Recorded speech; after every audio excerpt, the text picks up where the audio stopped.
হযরত মাওলানা মুফতি ফজলুল করিম কাসেমী, মুফতি ফজলুল করিম কাসেমী।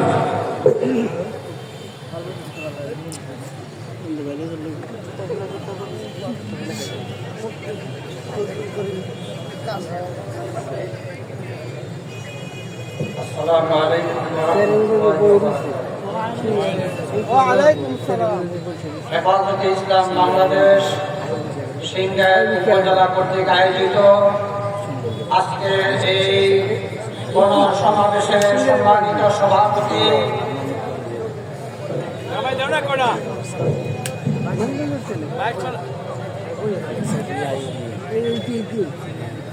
মঞ্চে উপবিষ্ট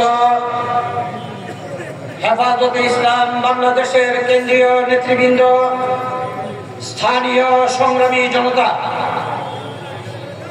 হেফাজতে ইসলাম এদেশের মানুষের মজলুম জননেতা জনগোষ্ঠী অধিকারের কথা বলে আসছে। হেফাজত শাপলা চত্বরের আগে সংগঠিত হয়েছিল। হেফাজত শাপলা চত্বরে বুকের তাজা রক্ত ঢেলে দিয়ে এদেশের মানুষের অধিকার প্রতিষ্ঠা করার জন্য চেষ্টা করেছিল। আপনারা জানেন এই ঐতিহাসিক সিংগার উপজেলার এই গোবিন্দল পয়েন্টে 5 মের আগে বাংলাদেশের ইতিহাসে নাস্তিক মুরতাদদের বিরুদ্ধে লড়াই করে 6 জন শাহাদাত বরণ করেছিল।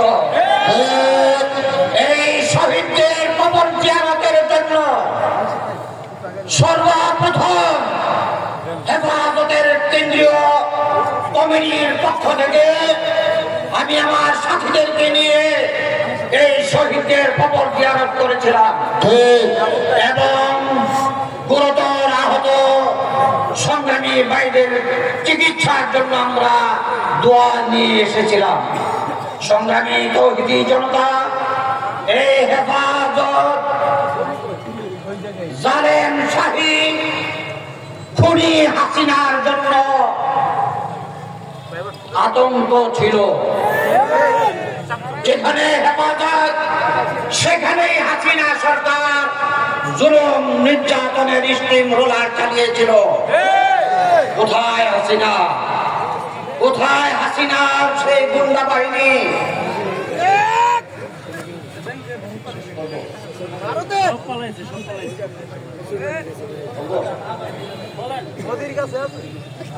সম্মানিত উপস্থিতি, আজকে এই মঞ্চে আপনারা এই হেফাজতের বদৌলতে আমাদের ভাই খালেদ সাইফুল্লাহ আইয়ুবী ভাইয়ের সম্মানে আপনারা লক্ষ্য করেছেন যে সমস্ত ওলামায়ে কেরামদের পিছনে একটু জামায় ছোঁয়া দেওয়ার জন্য লক্ষ কোটি জনতা জান দেওয়ার চেষ্টা করে, তারা আজকে এই মঞ্চে উপস্থিত। এই সিঙ্গারবাসীদেরকে লাল সূর্যের উপহার দেওয়ার জন্য, সুসংবাদ দেওয়ার জন্য দেশের শীর্ষ ওলামায়ে কেরাম এখানে আজকে উপস্থিত।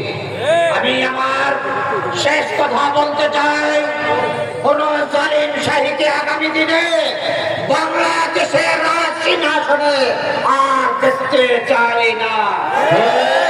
ভারতকে আমরা পরিষ্কার জানিয়ে দিতে চাই, এদেশের কোন কুলাঙ্গারকে, এদেশের কোন খুনিকে ভারতে আশ্রয় দিলে ভারতের জন্য ক্যান্সার হিসাবে পরিগণিত হবে।